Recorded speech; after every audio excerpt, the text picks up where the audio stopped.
கடலலை கொஞ்சும் திருச்செந்தூரில் விஸ்வரூபமே வேலையா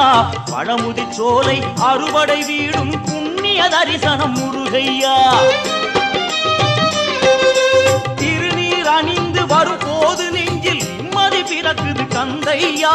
சுகனே சிவனார் மகனே உன்னை பாட பாட சுகமாகுதையா வேல் முருகா அரோகரா அரோகரா வேல் முருகா